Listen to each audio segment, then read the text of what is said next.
Hello and welcome to this episode of Storyzone Animation. I'm Paul, your host. And as we all know, we allow people here to express their thoughts and share their stories so we all can enjoy or learn from it.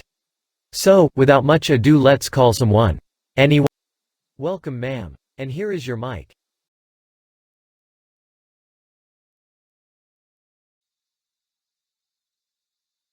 I grew up in San Francisco, and my parents raised me in a Buddhist organization that was super diverse, tons of different people from different backgrounds, and I think growing up in San Francisco and that environment and just kind of how crazy San Francisco was anyways, I guess that's why it was easier for me to accept my dad later. Almost like fit into that weird mold of like, weird San Francisco family. I feel like we've always been really close, and my parents have always just been like really goofy and funny, and I've always been really close to my dad, and like, of course we've had our terrible times. Not everything is perfect. I feel like they weren't romantic at all. Like, they've always just been best friends that were married. My mom knew that my dad liked to dress in women's clothes. She found out about it before I was born, I think. She had sort of made the decision that she didn't want their child to know about it, so I never knew about it. It was totally a secret. She didn't want to have anything to do with it. And she's Japanese, she was raised in Japan, so I think a lot of that, like, image being really important and, like, not coming off as crazy to other people was really important. So I think that was a big reason why she didn't want my dad to, like, officially come out, like, be 24/7 in women's clothing. I don't even know what my parents would have talked about in terms of that, besides my mom just yelling at my dad, like, you can't do it, it's not normal, no, it's gonna disgrace our family or whatever. So I'm just imagining, like, arguments about it. She kept it a secret for my entire life, basically, until my dad told me. So I guess we had moved to Oakland at that point, and I was about, probably 16 or 17. Actually, we were hanging out, we were waiting for my cousin who was, like, stranded at the Oakland airport. Literally just waiting, sitting there waiting and waiting and waiting for her to call us so we could go rescue her. Yeah, so we were just having, like, father-daughter time. I can't even remember, like, anything else we were talking about, but he was just like, yeah, I like to dress in women's clothing. And my response was just kind of like, beep, like, just speechless, like, I don't know how to respond to that. Like, is this, like, a hobby, like making cupcakes? Is this a thing that is gonna change our entire lives right now, you know, like, so, I didn't really know how to react to it, and I didn't want to be like, what, that's great, you know, I didn't want to hurt my dad's feelings, but I guess I was just really shocked. Does mom know about it? Who in our family knows? Is this a new thing, or... Yeah, I was thinking a lot of things, and because I didn't know what to do, you know. I guess I just didn't know what to say. I guess it was just all the questions in my head that I wasn't ready to ask him yet. Things started to move really fast after that. Like, it just started happening. So he started, like, dressing and finding, like, transgender communities. I don't know, just kind of a support system outside of everything else that was going on. My dad did make friends and find out what their struggles were and all that stuff, and how they were dealing it with their families. And I don't know how much my mom and I even talked about it. It was like, okay, this is just what my dad is doing now, so I guess we're just gonna have to go with it. It all just happened really fast, and then maybe like a year or two later, he decided to just do it full time, which meant dressing at work, and dressing in our Buddhist community, and just everywhere, 24/7. Since he finally had the chance to, like, express it a little bit, it felt right for him, and he was happy. He loves putting on makeup in the morning and, like, doing the whole wig thing and being a woman. I think my dad probably considered having surgery and definitely looked into it, but it just kind of, I think at my dad's age, kind of unnecessary. And, you know, my dad was in his late 50s when he decided to come out. I think that was a big thing, because before it was just my mom and I knew about it. So yeah, it was just really small, and my mom still had sort of like the control to be like, nothing is happening, and, you know, didn't have to tell her friends yet. But then when my dad decided to become full-time, then all of my mom's friends had to find out. And I mean, I had sort of told my friends before, because they would come over, so I'd be like, okay, some things have changed. My best friend, you know, we shared everything. I told her first. I was like, dude, and she was like, that's awesome. And I was like, oh, okay. And, you know, she was really supportive, and she was always, you know, super eccentric and different. So I think that to her was just like, okay. It was serious. Like, it wasn't just some thing that my dad told me about. I just was worried about my dad. Like, be safe, because, you know, I can't imagine my dad, my, like, 60-something-year-old dad, like, going out to the Castro by himself just to go meet people. It wasn't, and it also wasn't just so easy to be like, cool, see ya, like, have fun. I was kind of like, okay, well, does this mean you're still gonna be my dad and stuff in the way that I've always seen you? Are you still gonna act like the same person and like be there for me like you always were, or is this gonna transform your life and move you away from us? That was part of the struggle in the beginning too, was because my mom was so angry about it. I felt like we were becoming really disconnected, and she didn't want me to have any idea that was something that could happen. I didn't see that conversation happen, but she probably lost her mind. She did not want this to happen, because it was too much for her to deal with, and it was just the opposite of what she wanted for our family, I guess. It kind of drove her crazy, and I think it wasn't until just like a couple of years ago that she's been like, yay, let's go shopping together and share clothes and sort of enjoy the benefits of my dad being transgender. So yeah, there was a lot of negativity, and she didn't want all of her Japanese friends to know, and my grandma's friends and all that stuff. It was like too much. I was probably more wrapped up in being a senior in high school and dealing with my crap, you know, which I think was kind of a nice distraction, being like a teenage girl.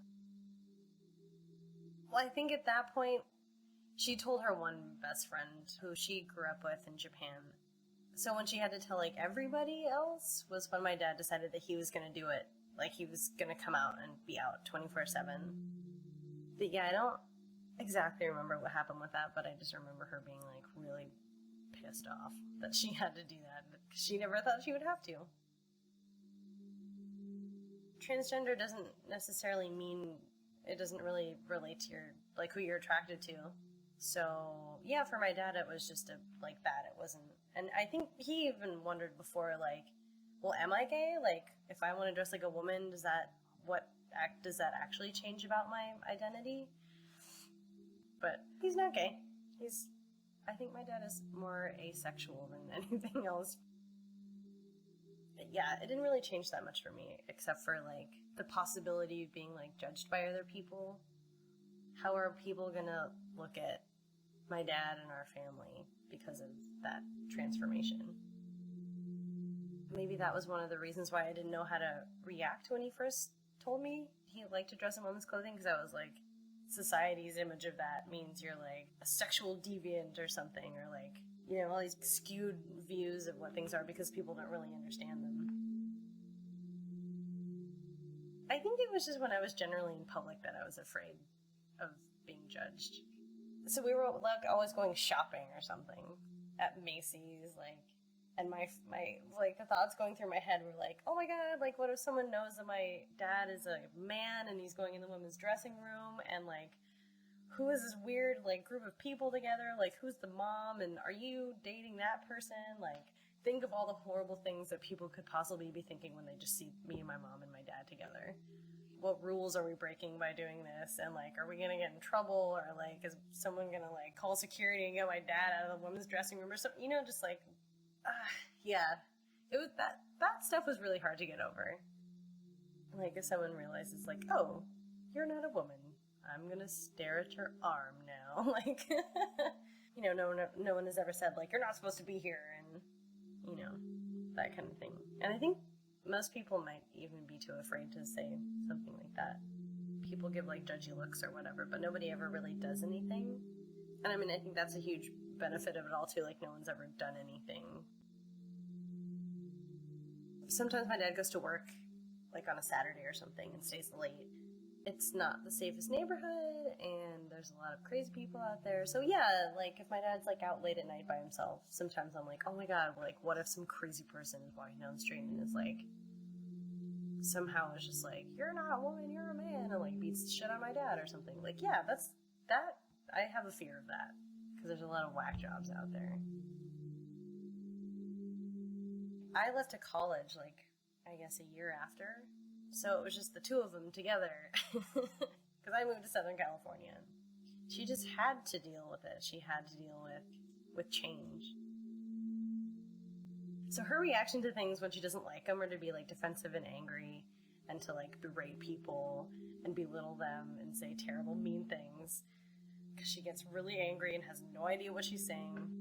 So I think after a few years of doing that to my dad, like, my dad just got sick of it and was like, this isn't helping anything, just be quiet, go away.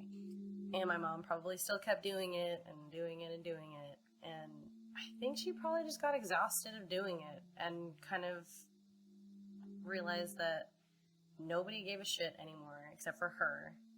She was the only one she's, you know, left with the problem, and I think she realized that if she did kind of accept it, that she could enjoy, like, things that they could do together, like, yeah, now dad will take you shopping. I mean, kind of the more, like, material side of it, but I don't know, it's something for them to do together. Learning how to share things, jewelry and makeup and clothes and stuff, has, like, actually brought them closer together. Because she used to be really protective of her things. Like, my dad was like, that's a nice scarf. She's like, don't even think about it. No. You know? If my dad's, like, wearing some of my mom's earrings, like, I don't know, she used to flip out and be like, those are mine, like, you have to ask, no. And now they just, like, share each other's things and, like, joke about it. She just had to deal with it. She just didn't have any other choice at this point. Actually, I think at one point they were gonna get a divorce, and then they just didn't, because she was too lazy to do the paperwork or something. My dad was like, yeah, it's just the paperwork's not done, and I was like, okay. But to me, like, for me, that just meant that she didn't want to do it. I don't know. I mean, I grew up with a generation of parents who got divorced all the time. By the time I was in the 8th grade, like, half of my friends' parents were divorced. I think it was, like, if your parents weren't divorced, it was kind of like, I wonder why my parents aren't divorced right now. Everyone else's parents are divorced. Like, that's just what you do when you get married. You get divorced. The way my parents used to fight when I was growing up, like, I always thought that they would get divorced, but they never did. So when this happened, I was like, well, I mean, what's the point now? But then I guess they just, you know, decided to not do that. It just didn't make sense, you know? When I look at them, I'm just like, yeah, you're best friends, you know? Like, they really do care about each other. I feel like they're more mature or something. Like, they've grown up a lot in the past 5 or 10 years. And I think this, like, my dad coming out has a lot to do with that, you know? Because they really had to face, like, each other's, what was inside of them, all the good and bad stuff. Both of them practicing Buddhism is a big part of it too, just because of that whole, like, you know, you persevere through the rough stuff, because that's how you grow and how you realize things and, like, what makes life worth living in the first place. The first time my dad was going to be in the Pride Parade with his transgender community from San Francisco, from the, like, the LGBTQ center. So my dad, like, got this really cute dress and some really cute shoes, and before my dad went out, he was like, do you want to do my makeup? That would be really great. I was like, oh my god, yes! And I was just, like, so excited. I was like, cool, like, my dad wants me to be a part of this. I think that was like one of the first times that I realized, like, oh, okay, like there's a whole nother like world of things that are possible now because of this. Yeah, all the struggle and all that stuff like was necessary, like while my dad was coming out, for all of us to really, I guess, like appreciate our lives and appreciate each other and all that stuff. And what mattered most was that we were all there for each other, even if it was to be crazy at first. Probably the biggest impact that it had on my life was really personal. I guess just being okay with things, like nothing's that really big of a deal. People worry about so many things on a day-to-day that a year down the line don't matter at all.